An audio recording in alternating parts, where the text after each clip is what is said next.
Lepo zdrav vsem skupaj. Najprej nekaj zadev vezanih na vodenje Evropske unije.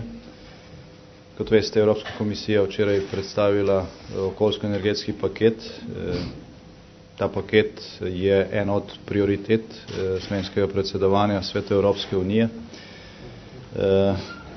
Kot smo zapisali tudi že v sporočilu, mi pozdravljamo ta predlog. Prepričani smo, da gre za enega najpomembnejših zakonodajnih paketov Evropske unije na začetku 21. stoletja.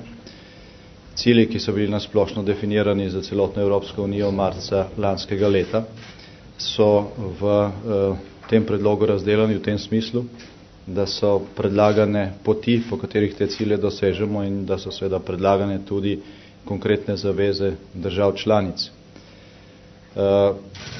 Ta predstavitev paketa še ni konec poti, je začetek njene konkretizacije.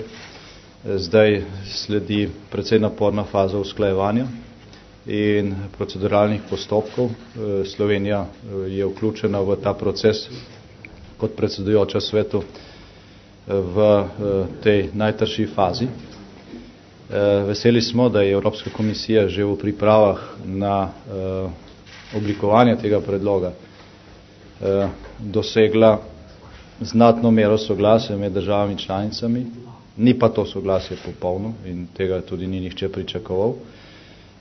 Tako da bo ob sodelovanju Evropskega parlamenta ta razprava trajala nekaj časa in prepričani smo, da je lahko z angažiranjem vseh institucij Evropske unije in ob ravnanju držav članic, pri katerem ne bo pred očmi samo nek ožji nacionalni interes, ampak skupen interes Evrope in tudi planeta, celoten postopek lahko zaključen do konca tega mandata Evropske komisije in Evropskega parlamenta, se pravi do pomladi leta 2009, ko se izteče to produktivno delo evropskih institucij. Volitve bodo namreč verjetno junija 2009. Kakšne so obveze nacionalne obveze Slovenije, veste. Gre za nalogo, ki je pred vsemi članicami Evropske unije. Slovenija ta izziv sprejema.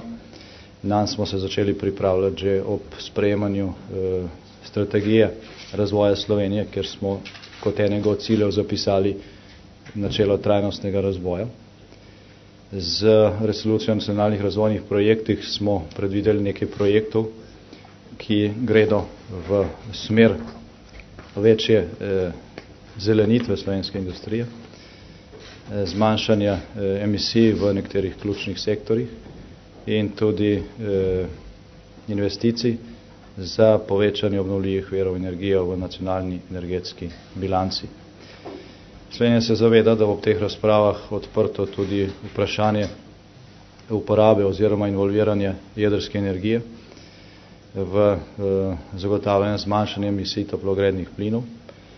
Ta razprava je v Evropski uniji delikatna zaradi različnih stališč različnih držav članic, vendar pa je po teh, recimo temu, uvodnih razpravah in tipanjih jasno, da se velika večina držav članic Evropske unije v uporabi jedrske energije ne bo odpovedala. Zelo močni so glasovi in to je moje osebno mnenje, tudi precej utemeljeni v smeri, da teh ali pa recimo še nekoliko bolj ambicioznih zavez, kolikor bi dosegli tudi nek globalen sporazum z drugimi partnerji v svetu, pri zmanjšanju emisij ne bo možno dosegati brez upoštevanja realnega deleža jedrske energije. Da bo šla razprava v to smer, pričajo tudi odločitve nekaterih držav o investicijah v nove kapacitete za proizvodnjo jedrske energije oziroma energije v jedrskih elektrarnah. Vendar pa ta dilema v teh formulah ni vključena, ravno zaradi tega, ker ni pričakovati, da bo Evropska unija okrog tega v kratkem času izoblikovala enotno stališče. tukaj bilo pač potrebno soglasje. Vendar pa se ta razprava zdaj začenja tudi na konkretni ravni in mi smo na njo pripravljeni.